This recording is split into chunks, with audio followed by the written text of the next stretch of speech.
दोस्तों, आज मैं आपके लिए एक ऑडिबल स्टोरी लाई हूँ जो खास लेडी स्पेशल है। कहानी का शीर्षक है काश। सौम्या को शॉप पर जाने में देर हो रही थी। पृथ्वी, चलो जल्दी से दूध पी लो बेटा, तुम्हारी बस मिस हो जाएगी। अर्नब, यार ये अखबार छोड़ो भी, देर हो रही है। ओफो, तुम्हें हर समय देर हो रही होती है। अर्नब ने पेपर सौम्या के मुंह पर दे मारा। सौम्या फीकी सी खड़ी रही। उसकी आंखों के अनमोल बिंदु आंखों में ही रहे। वो जानती थी 7 साल का उसका बेटा सब देख रहा है। उसने रिएक्ट न करके ऐसा जताया जैसे कुछ हुआ ही नहीं।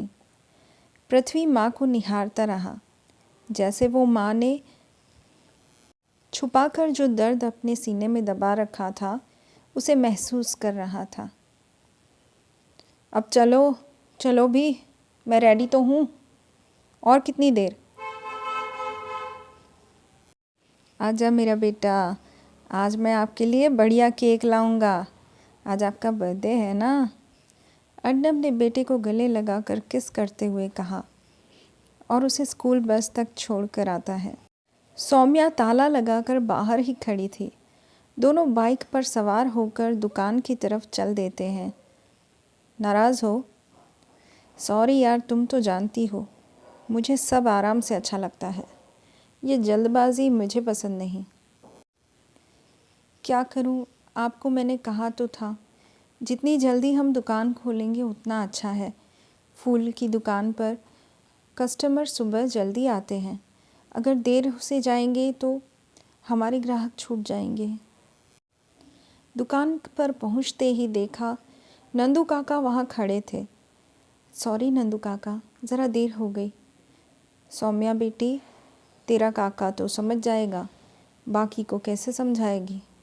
मेरे साथ गिरधारी आया था, आज वो नहीं रुका। बोला भगवान के दर्शन के लिए दुकान खुलने का इंतज़ार करूं, उससे अच्छा है दूसरी दुकान से लूं। अरे जिनको लेना है ले, हमें कौन सी कमी है काका? अर्नब ने रूखे स्वर में कहा। काका मायूस होकर फूल लेकर चले गए। दूसरे दिन सुबह नंदू काका नहीं आए। दोपहर तक कोई ग्राहक नहीं आया। अब सौम्या ऐसी परिस्थिति में थी कि कहा भी न जाए और रहा भी न जाए।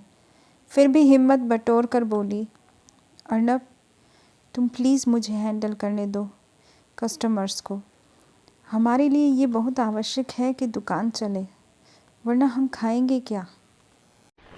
अर्नब ने उठाकर ग्लास दे मारा। सीधा सौम्या के मुंह पर लगा और खून निकलने लगा।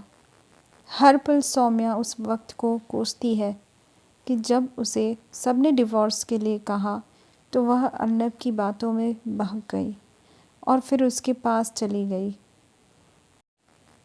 काश उस वक्त वह समझ गई होती कि पल भर में लिया गया फैसला उसके गले की फांस बन जाएगा।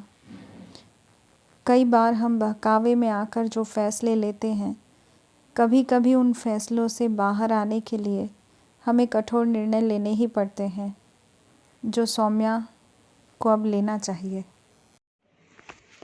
तो दोस्तों, सौम्या को निर्णय लेने में मदद कर सकते हैं आप।